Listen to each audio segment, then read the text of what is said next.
Everyone, আসসালামু আলাইকুম। Welcome back to Anamika's kitchen. আশা করি আপনারা সবাই ভালো আছেন। আজকে আমি আপনাদের তৈরি করে দেখাবো একদম বেকারি স্টাইলে মাত্র একটি ডিম দিয়ে 4 পিস পেস্ট্রি কেক।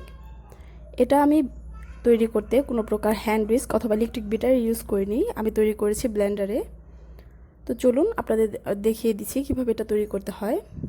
এখানে ব্লেন্ডারের যে বড় জাগটা আছে সেটাতে আমি একটি রুম টেম্পারেচারে থাকা ডিম নিয়ে নিয়েছি, সাথে দিচ্ছি 1/4 কাপ চিনি এবং 2 টেবিল চামচ পরিমাণ লিকুইড দুধ, আরও দিয়ে দিয়েছি 3 টেবিল চামচ পরিমাণ সয়াবিন তেল।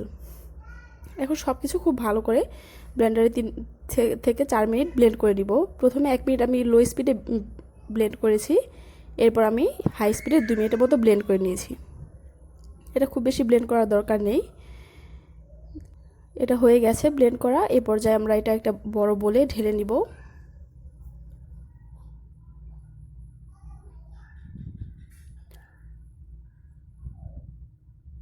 এটা দেখতে ঠিক এরকম হবে। এরপর এখানে আমি শুকনো উপকরণগুলো দিয়ে দিব। এর জন্য প্রথমে একটা ছাঁকনিতে আমি দিয়ে দিচ্ছি 1/2 কাপ পরিমাণ ময়দা, 1 চা চামচ পরিমাণ বেকিং পাউডার, 1/2 চা চামচ পরিমাণ বেকিং সোডা এবং সামান্য লবণ। সব কিছু এখন আমি খুব ভালো করে ছেঁকে নিব, নিয়ে এর ভেতর যে এক্সট্রা লাম্পসগুলো আছে সেগুলো চলে যায় এবং এই অবশিষ্ট অংশটা আমি ফেলে দিব। এরপর দিয়ে দিব 1/2 চা চামচ পরিমাণ ভ্যানিলা এসেন্স, দিয়ে সব কিছু একটা স্প্যাচুলা অথবা চামচের সাহায্যে খুব আলতো হাতে মিক্স করে নিলেই হবে। এখানে খুব তাড়াহুড়ো করার দরকার নেই, খুবই আলতো হাতে এটা মিক্স করে নিলেই হবে। এখানে হ্যান্ড হুইস্ক অথবা ইলেকট্রিক বিটার বা ব্লেন্ড করলে কিন্তু জিনিস ওভার মিক্স হয়ে যাবে, ফলে কেকটা বেশি ভালো হবে না, হার্ড হয়ে যাবে। এটা হয়ে গেছে, এর কনসিস্টেন্সিটা ঠিক এরকম হবে। এরপর এটা আমি একটা বেকিং মোল্ডে ঢেলে নিয়েছি। মোল্ডের নিচে আমি একটা বেকিং পেপার দিয়ে নিয়েছি, আপনারা চাইলে ঘরে যে কোনো সাদা কাগজও দিতে পারেন।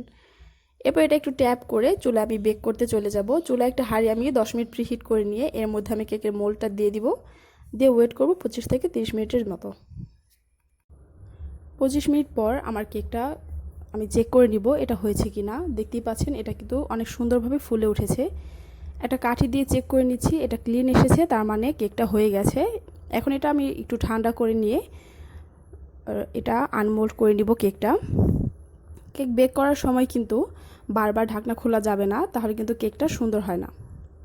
এরপর এটা আনমোল্ড করে আমি এটা ঠান্ডা হওয়ার জন্য রেখে দিব। দেখতে পাচ্ছেন এটা কতটা সফট হয়েছে। এই কেকটা কিন্তু এভাবে খেতেও খুব মজার হয়। এরপর এটা রেখে দিব এক সাইডে ঠান্ডা হওয়ার জন্য। এদিকে আমি একটা পাইপিং ব্যাগে কিছু ক্রিম ভরে নিচ্ছি, একটু স্টার নোজেল দিয়ে। এটা আমি একটু ডিজাইন করব, তাই এই অপশনটা পুরোপুরি অপশনাল। এটা আপনারা চাইলে আপনাদের মন মতো যেরকম খুশি সেরকমও ডিজাইন করে নিতে পারেন। এরপর যাদের কাছে পাইপিং ব্যাগ নেই তারা কি করবেন, তারা এরকম একটা পলি ব্যাগ সবার বাসায় থাকে, সেটা একটা কোনা এইভাবে একটা গ্লাসে ভরে এর মাঝখানে কিছু ক্রিম দিয়ে নেবেন। দেওয়ার পর এর মাথাটা একটু পেঁচিয়ে এভাবে মাথাটা আপনারা আপনাদের পছন্দ মতো সাইজ অনুযায়ী কেটে নেবেন, মোটা অথবা চিকন করে। আমি খুব চিকন করে কেটে নিচ্ছি। নেওয়ার পর এটার ভেতর ক্রিম ভরে আপনারা আপনাদের মন মতো ডিজাইন করে নিয়ে নিতে পারবেন।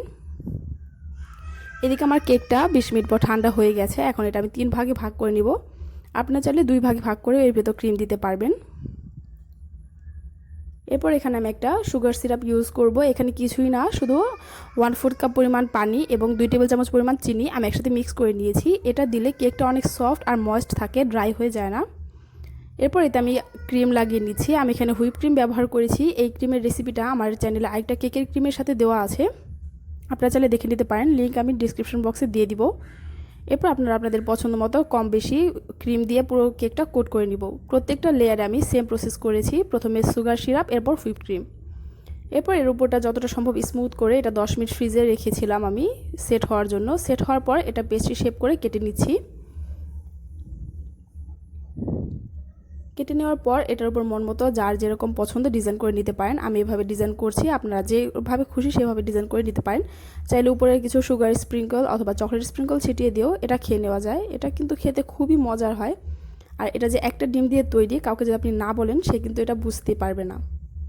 এরপর আমি যে পলি ব্যাগটা দিয়ে যে কোনটা তৈরি করেছিলাম সেটা দিয়ে আমি এভাবে ডিজাইন করে নিচ্ছি। এই ডিজাইনটা দেখতে আমার কাছে খুব ভালো লাগে। এটা সিম্পলের করতে খুবই সিম্পল, কিন্তু দেখতে খুবই গর্জিয়াস লাগে। আপনারা আপনাদের যেভাবে পছন্দ সেভাবে কেকটা ডিজাইন করে নেবেন। আপনার বাসায় এটা অবশ্যই ট্রাই করবেন, আর এই কেকটা কেমন হয়েছে আমাকে অবশ্যই জানাবেন। আপনাদের যদি কোনো প্রশ্ন থাকে সেটা কমেন্ট সেকশনে জানাবেন, আমি উত্তর দেওয়ার চেষ্টা করব। দেখতেই পাচ্ছেন কত সহজে বাসায় তৈরি করে নেওয়া যায় একদম বেকারি স্টাইলে পেস্ট্রি কেক। আপনার যদি ভিডিওটি ভালো লাগে প্লিজ আমার চ্যানেলটি সাবস্ক্রাইব করবেন এবং আমার ভিডিওতে একটি লাইক কমেন্ট শেয়ার করে পাশে থাকবেন। ধন্যবাদ। আল্লাহ হাফেজ।